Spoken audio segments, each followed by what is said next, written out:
It's a privilege to speak to you all and recognize just your outstanding accomplishment to make the Dean's List. Candidly, I spent yesterday trying to search the Ball State archives to see if I ever made the Dean's List. And I'm just going to leave it at the verdict is still out. I bounced around in my career for the first 8 years. I changed from entry-level job to entry-level job. And deep down, I had this stirring that I was capable of more, but I felt stuck. Like I knew that the jobs that I had weren't maximizing my potential. And in fact, after I got my master's degree in comm studies in 2009, so 2009, keep in mind, the economy has just collapsed. My wife and I just found out she was pregnant with our second child, and our first child was 6 months old at the time. And I knew that I had to find a job, like any job. And so I did. I got a job as an academic advisor at a small startup school that had no students, simply put. And which, by the way, having students is actually a very central part of what makes it fun to work in education. And candidly, I was absolutely miserable. I ended up working 90 minutes a day, and I played fantasy football, and I tried to build my MySpace followers the rest of the time to revive my fledgling music career, which if only I'd picked a different social network, it probably would have gone better. But many people have jobs like that. Like, in fact, at that job, at one point, a coworker pulled me aside and said, even though I had no work to actually do, and he goes, "Adam, I highly recommend you start showing up here at 8:10 because the boss shows up at 8:15, and leave at 5:05 because the boss leaves at 5. So she'll think you're really good at work if you're just here before her and leave after her." And that is the game that we're all playing, that work turns into a show or a mirage, but there's nothing that actually speaks to the quality of the work that we do. Now, I don't know with where you are right now, I don't know how you think about what work will be like in your future, but I assure you that playing fantasy football as your work is not as fun as it sounds, because at some point, I truly believe there's something inside of all of us that wants to be pushed, that wants to be challenged, and that wants to know, like, what am I capable of? We all want to find purpose. We want to find meaning. We want to find joy in the work that we do. And so after 2 years of that job that this kindest way to call it was soul crushing, I knew I needed a change. But little did I know that that change would be the thing that shifted the trajectory of my career. You see, it wasn't a glamorous job either that changed the trajectory. I landed an entry-level sales job at a small web design company in Muncie, by the way, nearly 10 years after I started my career. So I had 5 jobs in the first 10 years of my career. But on that very first day of that job, my new boss pulled me aside and he said, "Adam, I don't care when you work. I don't care where you work. What I am curious about is if you really set your mind to it, what are you capable of doing for our business?" And that conversation set a fire inside of me. And I realized in that moment that what I needed was someone who believed in me and who gave me the space and freedom to achieve my own potential. And now I get to have the great fortune to lead an employee engagement company where we get to help hundreds of thousands of employees now find that same spark moment inside themselves. And I share all of this because I wanted to give my perspective on why what you are doing right now, why working hard matters right now. Because after this, you're going to spend much of the rest of your lives. We spend more of our waking lives at work than any other aspect of our lives. And I am deeply hopeful for all of you that your hard work today will translate to hard work in the future, which will translate to a meaningful experience with work.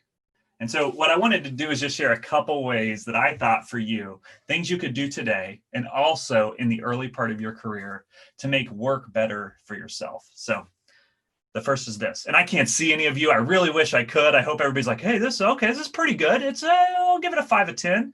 So we're going to talk through 5 ways to try to make work in this season more meaningful for yourself. The first is be authentically yourself. Like far too often in our career, especially early in our careers, we play roles. We act how we think others want us to act, and it stifles our growth. And I think deep down, We think that people that are older than us, we think people who have better job titles than us or who have role power, like they're in positions of authority, that they have it all figured out. But I can tell you, as part of my job, I've been able to talk to thousands of CEOs for a living. And I can tell you a secret that will save you a decade of confusion. Nobody has it figured out. Everyone has doubts. Every manager, every leader, every CEO, all of them at their core, they wonder if they're a fraud. They wonder if their success is an accident. They wonder if they're going to be found out. And all adults deal with an inner child that shows up in unexpected ways. And the reason I share that is to give you confidence that much of becoming the best version of yourself is actually doing the work to get to know yourself. And so being relentlessly committed to showing up as your true authentic self, not just playing that role that I was sharing earlier where you just show up and follow someone else's plan, that work is work that starts right now in your life, not just someday when you join the workforce. So practically, do the work to understand what your own personal why is, not somebody else's story. What is your own story? What motivates you and who you are as a person? And then share that with people close to you. And then figure out how what you're doing today ties to that why. And there's someday going to be a job that you don't love. I cannot stress this enough. This is the secret to making every single job you have relatively decent. Name your own personal why and figure out how to tie your why into the purpose of the business. That is the key to doing fulfilling work. And just as a reminder, the future companies that you work for, they hired you for your potential to help you find that true self in work. And so be relentlessly committed to being you. The second is growth. I think the most important skill that's needed in the workforce today is a growth mindset. I think this is what college is all about. I assure you that there are very few facts that you're going to learn in college that will translate to the workforce. What you are truly learning in college is how to learn. And that is the most critical skill for to be successful in the workforce. How do I improve? How do I acquire new skills and new information? And so I just challenge all of you just to continue leaning in. Use this season to make sure that you are actually learning how to learn. And this doesn't end in college. Keep this mindset with you forever. Stay flexible, learn new skills, ask for feedback, challenge yourself. If you can let go of the trying to show everyone, play that role and show everyone that you have it all figured out, and you flip into being a lifelong learner, I think you will both find work more fulfilling for yourself, and your ceiling and what you're capable of will be much higher too. The third is find others to invest in you. I think early in your career, it's so easy to think that you're going to land the perfect job. I remember thinking after my master's degree at Ball State that right away I was going to land a consulting job with no business experience. And I will say that one of the things you need to consult people is experience. So most of you won't land your dream job as your very first job. But, and you might be like me where you change 5 times in 10 years, just like I changed my major 5 times probably.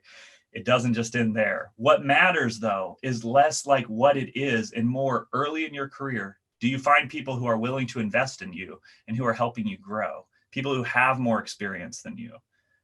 All right, and they can be mentors that help you get better, and take control of that. Take agency of that. Don't allow your current circumstance. If you feel like you don't have that, seek it out and find it. And when you do that, it can help unlock growth in your own life. The fourth is communication is key.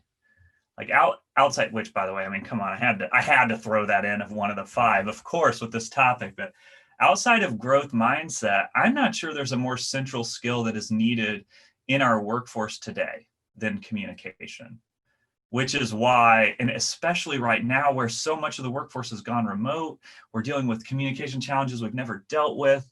And I think that's why all of you are going to be uniquely qualified in your future. And what I mean by that is this: can you listen well? Do you ask good questions? Do you know how to show empathy? Do you have enough courage to try to resolve conflicts instead of perpetuate them inside of an office or inside of a business or inside of a school? And the hardest of all is, can you consume large amounts of information, synthesize that information in a clear and compelling way, and then re-communicate it in a way that others can understand? And my last one is probably the thing I've learned the very most about entrepreneurship. And I'm not going to get into my full story, but I got into entrepreneurship because I met a college student. So the week after he graduated, I was now 12 years into my career, and he had an idea for a business and one customer, and I left my good job and I started something from scratch. And the most powerful thing I feel like I learned from being an entrepreneur in the last 8 years is that nothing is impossible. Like if you lean in to all the things I just shared, you can be a part of solving unsolvable problems. And when you solve unsolvable problems, you can make a meaningful difference in the world. But to do that, you have to live at the edge of what you think your capabilities are. And when you live right in that moment of like where the edge of your capabilities are, that is where growth happens. And the reality is, and I experienced this in college myself, many of you, some of you worked exceptionally hard to earn this moment, and others of you, maybe it came a little bit easier. And I would just challenge you that if this did come easy for you, that you're not pushing yourself to get inside of that moment. It's not about how it looks to other people. It's, are you as an individual becoming the very best version of yourself? And so push yourself to the edge of what you think is possible and experience the growth that happens when you live inside of that moment. So how are you utilizing this season of your life right now to push yourself to the edge of your capabilities? That's it. I did all 5. Congrats. I'm so impressed. I'm so proud of all of you. Keep growing, keep learning, make Ball State proud. And I'll hand it back to you, Dean Turner. Thank you. Adam, thank you so much. Before you leave, can I ask you just one question? Sure. You talked about pushing yourself to get any better. Was there an area that this season's pushing you to improve that you're trying to advance right now?